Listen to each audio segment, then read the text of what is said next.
Здравствуйте! В эфире Пятого канала информационная программа «Новости». В студии Татьяна Маннова. Сегодня в выпуске. Что волнует интинцев и о чем они попросили Ростислава Гольдштейна? Временно исполняющий обязанности главы Республики Коми встретился с лидерами общественного мнения. Рио Рита. Центр национальных культур готовится к тематической программе, посвященной 80-летию Великой Победы. Техничность, слаженность, мастерство и сила духа. Ветераны сразились в республиканских соревнованиях по хоккею за Кубок Триполярия.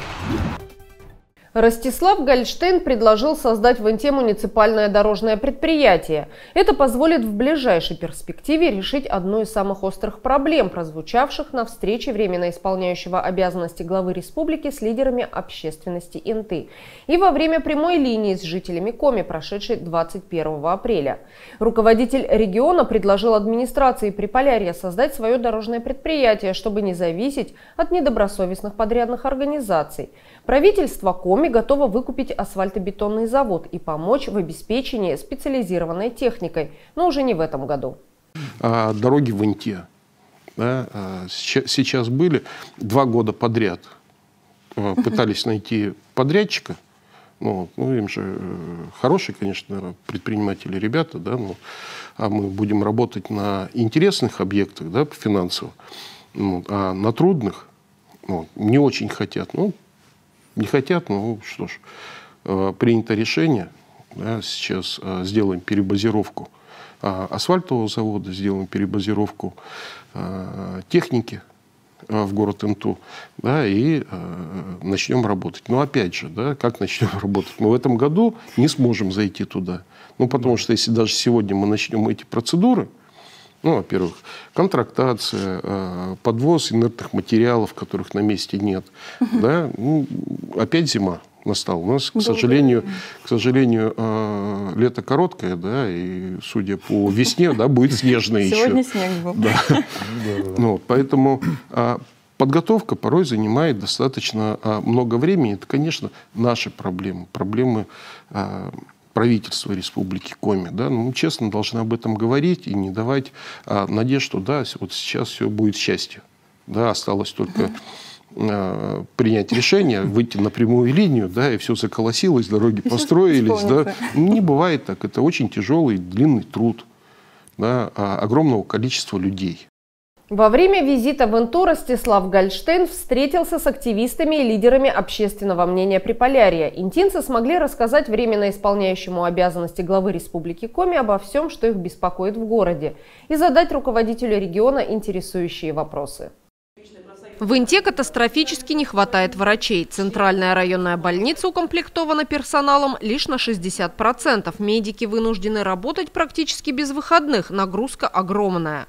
Большинство специалистов пенсионного возраста. О кадровой проблеме одной из главных в здравоохранении доложила временно исполняющему обязанности главы Республики Коми Ольга Соловьева, председатель первичной профсоюзной организации Центральной районной больницы. Врачи работают больше, чем на 1,5 ставки. Износ моральный и физический достаточный. Поэтому есть моменты некоторого недопонимания между нами и людьми. Но, в принципе, все хотят быть здоровыми, и все хотят получить помощь здесь и сейчас. Вот у нас... Нет. У нас... Есть недопонимание между врачами и людьми, значит, устали. Конечно. Иногда бывает грубый. Момент усталости. В чем наша проблема?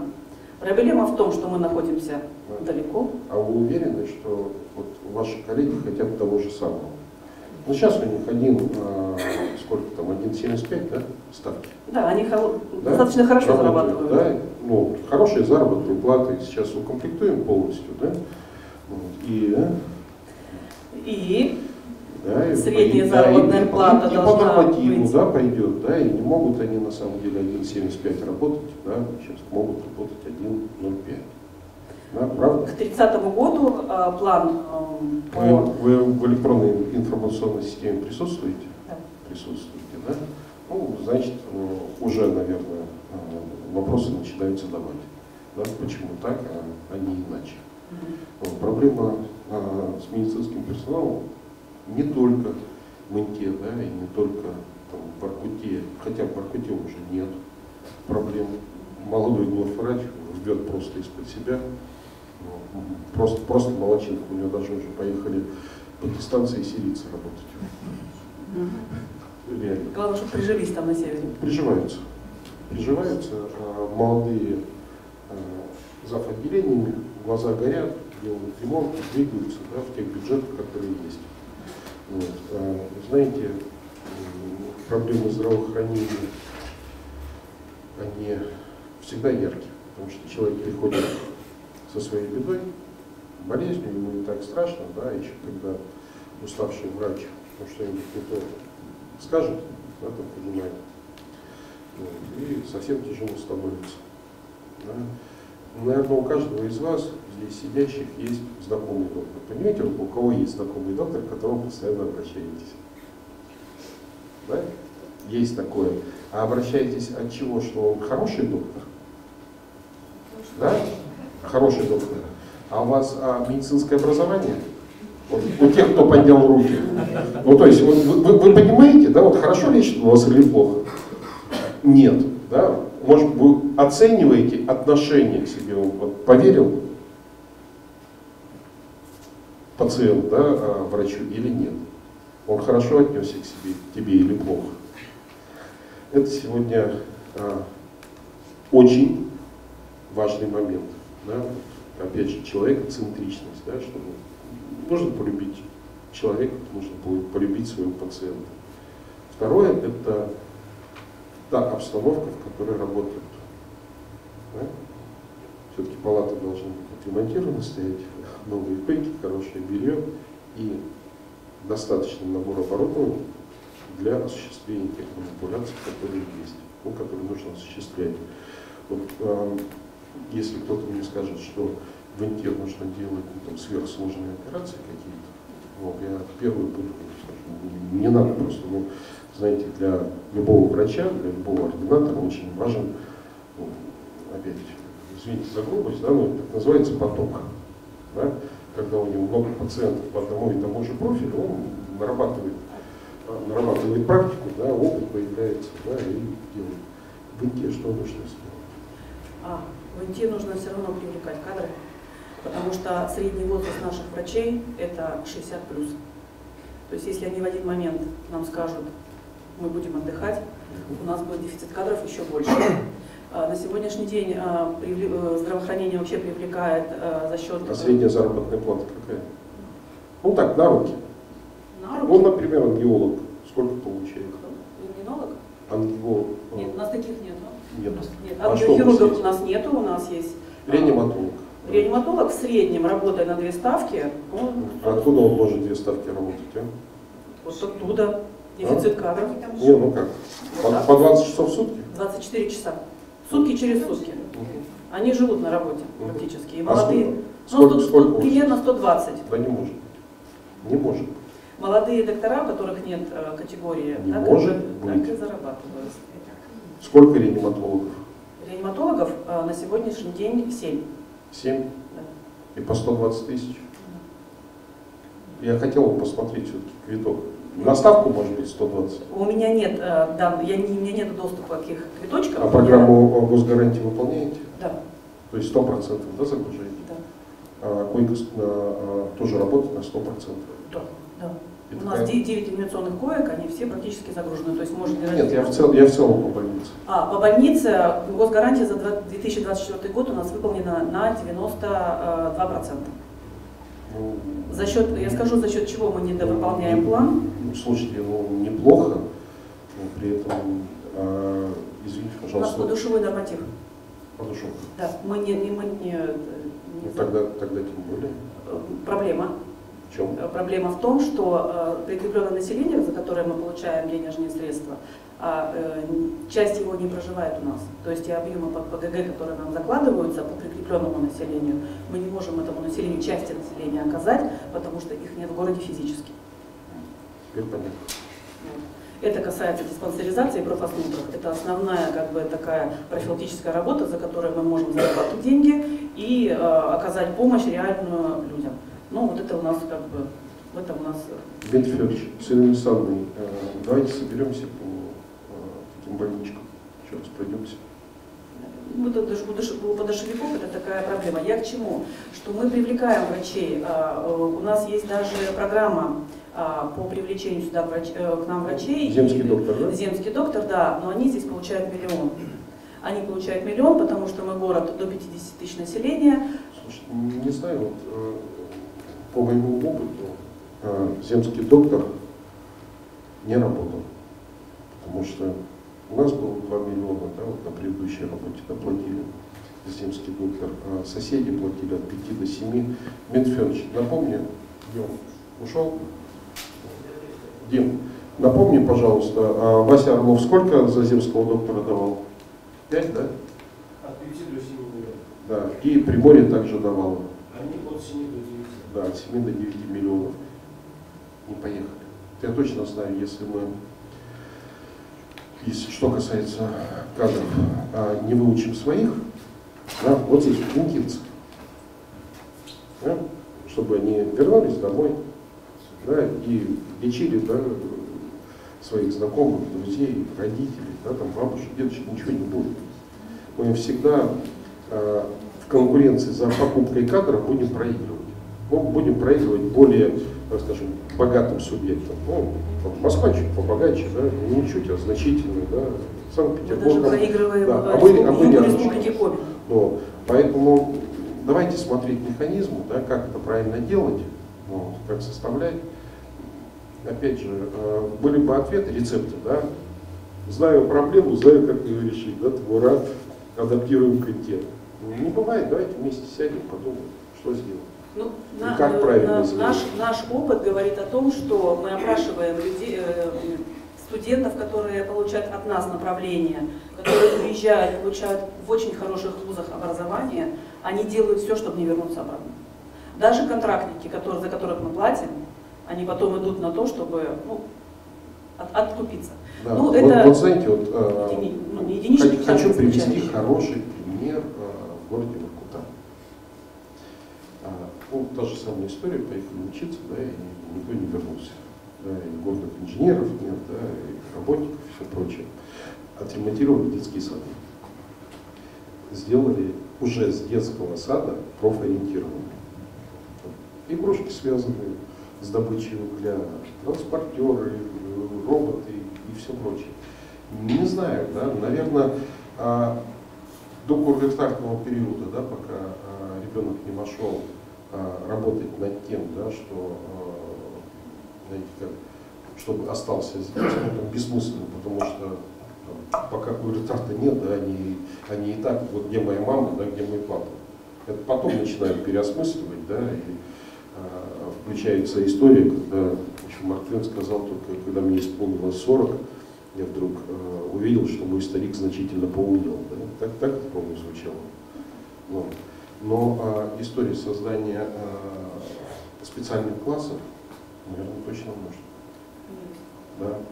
Вот. Значит, не просто имеется, да, нужно смотреть тех звездочек в больницах, да, которые являются авторитетом, уже еще не уставшие, да, вот, глаза горят, но чуть чаще должны общаться, да, чуть чаще должны общаться родители и глава района, да, и все остальные. Ну, как-то, знаете, делать это модно и очень сильно привлекательно. Да? Опять же, это уже все было, да, мы это проходили. Какие рецепты здесь сравнить? Ну, я пока не знаю. Давайте вместе поищем. Давайте.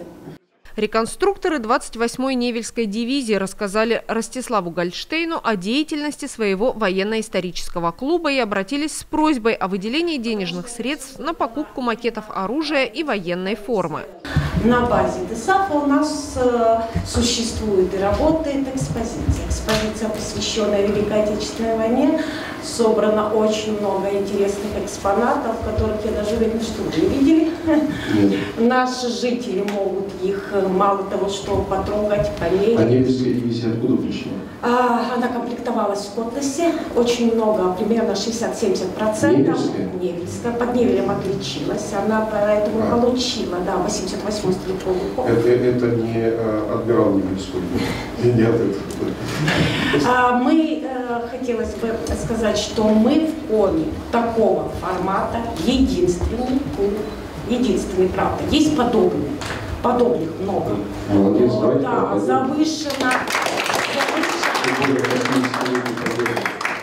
завышена очень планка. Как бы наши братья-реконструкторы все знают, что в Инте очень завышена планка. Единственное, что хочется подняться на нужный уровень.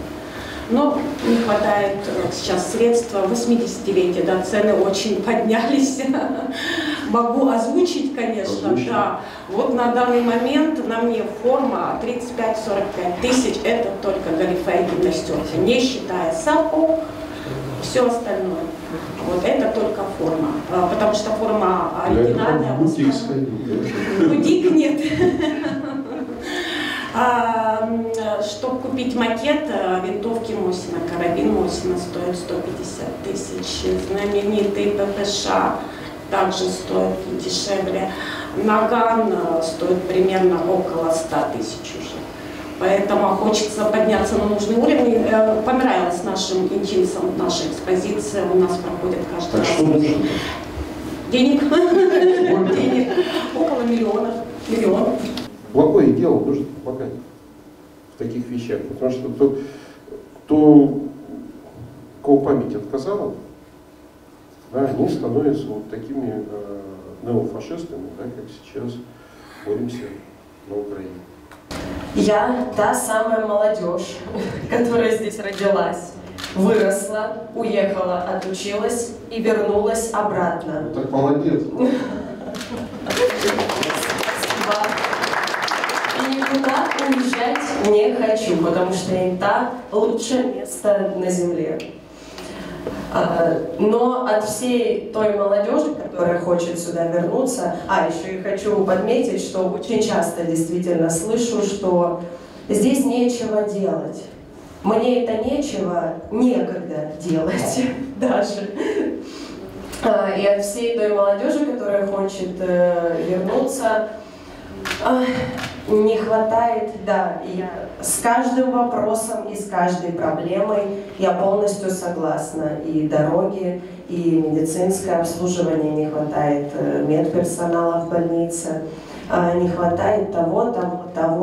И, конечно, Дворцу культуры тоже чего-то не хватает. Мы очень хотим развиваться, мы являемся центром культуры в нашем городе. Дворец культуры проводит и свои мероприятия, и встречает гастрольные, это и театры, и концерты, и приезжие звезды, и народные артисты.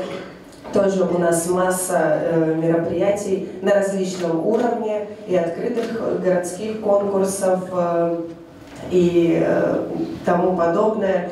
И нам все приезжие люди, очень много местных, задают вопрос по поводу светодиодного экрана, который есть у всех дворцов культуры, в домах культуры, в других городах, регионах. У нас такого светодиодного экрана нет. Когда приезжают приезжие артисты, у них сейчас все сделано на компьютере.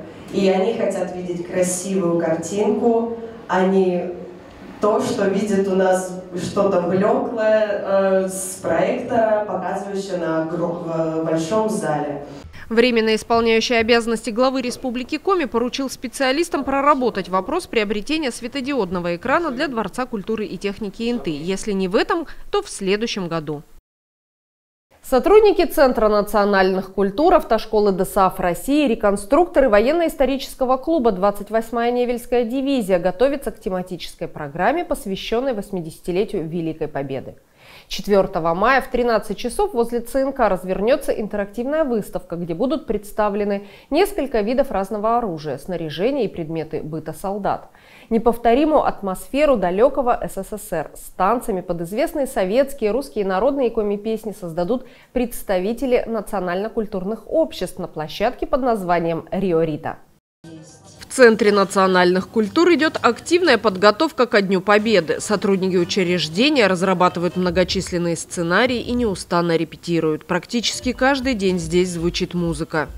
Пойте, песня, песенка девичья, ты лети за ясным солнцем свет, и бойцу на дальнем пограничье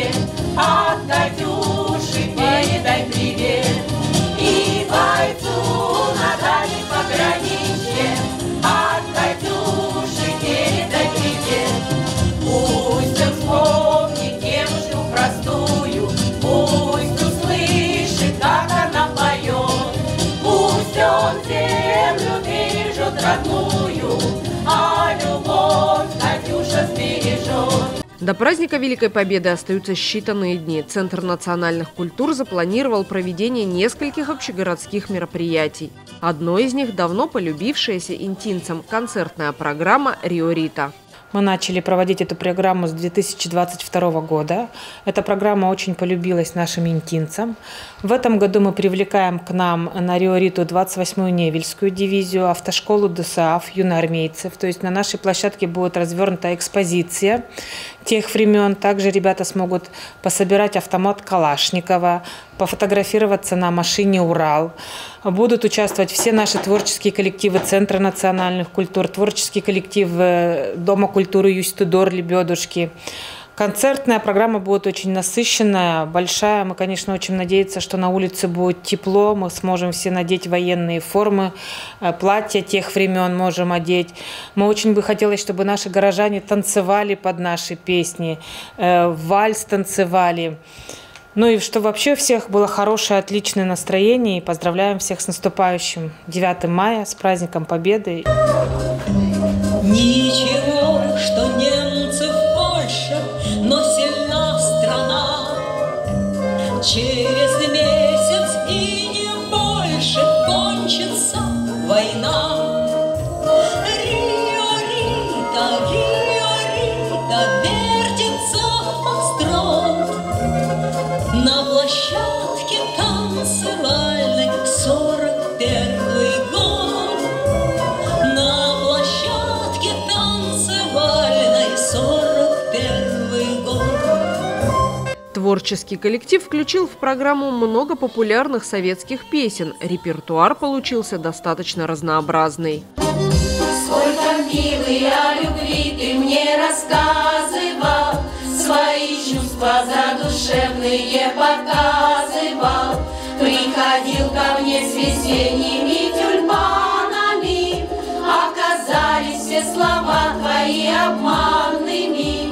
А над водою туман и за рекою туман, а все, что ты говорил, один сплошной обман. А все, что ты говорил, развеял белый дым. Ты никогда не любил, и я теперь с другим. Праздник для нас, естественно, уже мы пробовали его, проводили, очень эффектно, очень нравится людям. И песни военных лет, и песни всем знакомые, и послевоенные годы. Поэтому мы с любовью относимся к подготовке на этот праздник. Естественно, репетиции мы проводим регулярно, повторяем то, что мы ранее пели, ну, лучшие варианты, скажем так, лучшие песни, которые больше всего знакомы людям, и они с удовольствием их слушают, подпевают, танцуют вместе с нами. Ну, естественно, добавляем некоторые песни новые. Без этого никак. Конечно, военный репертуар, он уже сложился в какую-то такую закрытую форму уже. Объем песен не пополняется, они одни и те же, но есть любимые песни, которые мы с удовольствием поем, и нам бы даже не хотелось их менять. Новые песни мы добавляем уже, в обработке, немножечко в более современном стиле, с другой, более такой современной музыкой, где-то с аранжировкой какой-то интересной. Допустим, медленная темпо песня немножечко в более живом таком подвижном стиле исполняется. Вот такие песни мы опять-таки подключаем в свой репертуар, поем их и надеемся, что они нашей публике понравятся тоже. Репетиции у нас проводятся не только с женским коллективом «Девчата», также будут выступать все коллективы, которые у нас есть в Центре национальных культур, обязательно все примут участие в этом. Это будет тоже много новых песен у них, они готовились к этому, тоже серьезно отнеслись к подготовке к этому концерту, к исполнению этих песен. И будут участвовать также наши мужчины, о которых мы заявили еще в сентябре, в ноябре, в начале сезона, то есть в 2024 году. И теперь они готовы показать свои произведения, выступить тоже военные тематики будут, а также будут такие народного стиля, народного плана, немножко веселящие, потому что я считаю, что все-таки праздник, он не должен зацикливаться только на песнях военных лет. Все песни, которые веселые, все-таки это праздник Победы, я думаю, будут уместны в исполнении и в присутствии концертного репертуара. «Катюша», «В землянке», «Фокстрот Рио Рита», «Туман» и много других душевных и веселых песен прозвучит в концертной программе, посвященной Великой Победе. Во время войны песни помогали выстоять народу и победить. Они стали грозным оружием, не позволившим сломить дух советского народа. Бьется в тесной печурке огонь, на поленьях смола, как слеза, и поет мне в землянке гармонь про улыбку твою и глаза, про тебя мне шептали кусты белоснежных полях под Москвой. Я хочу, чтобы слышала ты, как тоскует мой голос живой. Рио Рита – это не только музыка, танцы и общение. Работа концертной площадки будет насыщена обширной познавательной программой, которую подготовят сотрудники Интинской автошколы ДСААФ России и реконструкторы военно-исторического клуба «28-я Невельская дивизия». Горожане в полной мере смогут окунуться в атмосферу советских лет. В преддверии 80-летия Победы специальный поезд во главе с легендарным паровозом П-36 посетит 9 населенных пунктов, совершая длительные остановки на крупных станциях Северной железной дороги. 29 апреля с 18:40 до 19:40 поезд остановится в Инте. Вход свободный для всех желающих.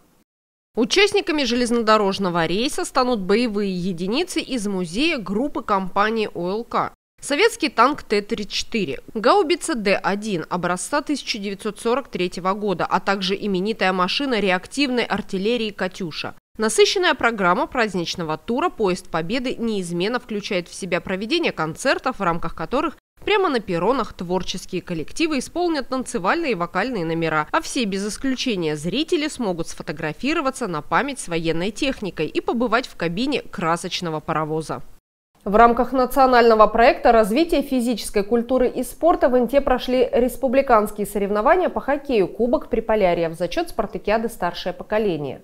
Этот турнир стал настоящим праздником для любителей хоккея и является одним из самых представительных и авторитетных соревнований среди ветеранских команд КОМИ, которые ежегодно демонстрируют не только отличную технику и мастерство, но и сплоченность и поддержку друг друга на льду. Участники соревнований выкладывались на полную, показывая, что возраст – это не помеха для любви к хоккею. В этом году в турнире регионального уровня приняли участие 4 ледовые дружины. Приехали спортсмены из Сыктывкара, Усинска и Ухты. Инту представлял хоккейный клуб «20 век». Команды у нас разнообразные, представители и муниципальных учреждений, и правоохранительных органов, и коммерческих организаций, и нефтяной и газовой промышленности. То есть, в общем, полный спектр специальностей. Люди любят хоккей, занимаются, кто профессионально занимался, кто недавно стал, относительно недавно, кто в молодости занимался спортом. Хоккей – это спорт коллективный, игровой, получение эмоций на играх, на тренировках, дает позитивный заряд на работу и вообще на отношение к жизни. Здесь также показывается сплоченность, коллективизм, это чувство локтя, это очень хорошо. Своей командой приехали Ухта-Нефтегаз, который выступаем в городе Ухта, на чемпионате города. Боевой состав, приехали только за победой, понятное дело. А турнир значимый, всегда на него очень рады приезжать на Интинском льду, покататься с ребятами, со всеми увидеться. Конечно, очень значимый. В Инту приезжаю при первой возможности. Здесь еще мама, отец находится. И так всегда заезжаю на турниры. И ездим в другие города, за Инту играем. Вот в Вологде были недавно, с 4 по 6 апреля. Всегда с радостью, что здесь все друзья, всегда приятно приезжать, хорошая атмосфера. Кубок Приполярья тоже традиция, он уже много лет идет подряд. И многие команды рассматривают его как этап подготовки к Сочи. Также раньше интинской командой мы всегда ездили. Хороший турнир, хорошая организация. Соревнования проходили 2 дня в корте имени Виктора Жлуктова спортивной школы «Интинская». Первыми на лед вышли хозяева льда, хоккейный клуб «20 век» в белой форме и спортсмены из Ухты, команда «Ухта-Нефтегаз» в синей. Всегда готовы играть, и как бы отдельно-то, конечно, не готовились, но в городе играем, своей командой готовимся, конечно. В городе у себя играем, в Ухте. Ночная лига у нас проходит еще, мы, в принципе, тоже много игроков с этой команды. Обычно приезжаем сюда, подготовка к Сочи, к ночной лиге, но в этом году немножко нас не взяли, и все равно рады здесь поиграть. Инта – это мой родной город, я здесь родился и начал играть в хоккей. И даже тренировал здесь ребят. Поэтому хочется приехать и поиграть. А то, что ребят профессии у нас тут, начиная от адвоката и кончая хирургом в поликлинике нашей. Есть врачи в горбольнице, ну а остальные есть бизнесмены. Есть простые работяги, операторы Лукойла там, и так далее. И так далее. Поэтому есть замначальника Ухта-Нефтегаза, играет, 87-й номер, Денис Суворов, замначальника Ухта-Нефтегаза этой команды. Приезжим спортсменам не удалось пробить ворота соперников. Первый период закончился со счетом 2-0 в пользу хозяев льда. Вторую 20-минутку хоккеисты сыграли в ничью, счет остался неизменным. Конечно, чтобы показывать какой-то результат, необходимы тренировки. Тренируемся данным составом 3 раза в неделю, вечернее время, после работы, конечно.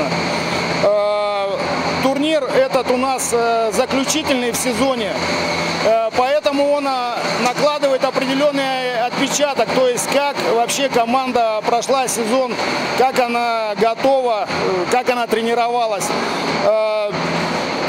Турнир чем и хорош, то что приезжают сильнейшие команды 40+ возрастной категории. Это в республике один-единственный турнир в этой категории, который проводится на таком уровне высоком. Тем более приезжают все самые сильные команды, которые есть в республике. То есть призовые места в этом турнире показывают уровень хоккея в каком-то регионе, муниципалитете. Ухтинцам не удалось избежать сухого поражения. Хозяева площадки действовали энергично и сумели забросить в ворота соперников 3 безответных шайбы. Любая первая игра в турнире оставляет отпечаток ответственности.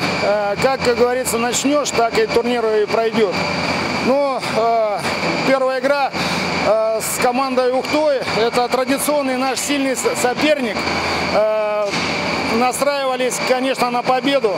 Но немножко везения нам улыбнулось в этот день. Мы победили.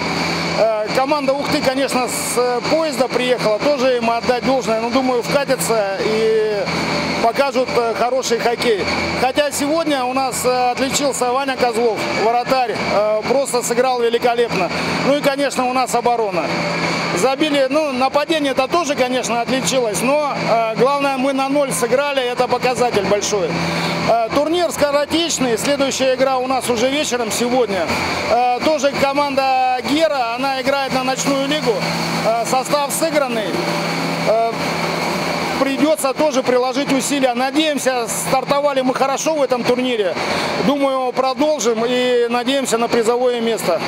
Потому что в прошлом году мы, к сожалению, последние годы даже выступаем не очень. В призерах, конечно, но на первое место нам тяжело претендовать. Соперники очень сильные.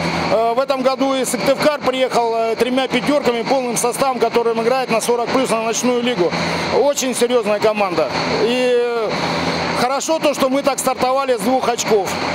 Это очень хорошо. За 2 дня на Интинском льду было сыграно 6 матчей. Ветераны-хоккеисты показали высокий уровень мастерства и порадовали любителей этого вида спорта захватывающими и динамичными играми. Хоккеисты и зрители с удовольствием провели выходные дни. Мы вообще все эти команды в основном участвуют, основной у нас среди турнира это происходит, начиная хоккейная лига 40+. То есть мы в основном все там и встречаемся, мы весь сезон играем. Конечно, тренируемся, каждый в своем городе, каждый на своем льду. Есть тренера, есть, скажем так, игроки. пытаемся все-таки держать форму. Ну, я говорю еще раз, это турнир закрывающий сезон. И как бы к нему мы уже приходим таким немного усталые, немного уже с багажом опыта. И как бы нам интересно поучаствовать всегда в нем, потому что он, как бы, я говорю, любой турнир это соревнование, а как бы любой спортсмен соревнования любит. И для чего заниматься спортом, если не участвовать в соревнованиях? Расширенную программу «Время спорта» о прошедшем в Инте республиканском турнире по хоккею Кубок Приполярья в зачет спартакиады «Старшее поколение» смотрите в одном из эфиров 5-го канала. Это все, о чем мы хотели рассказать вам сегодня. Смотрите новости на 5-м канале, будьте в курсе значимых событий Инты. Всего доброго и до свидания.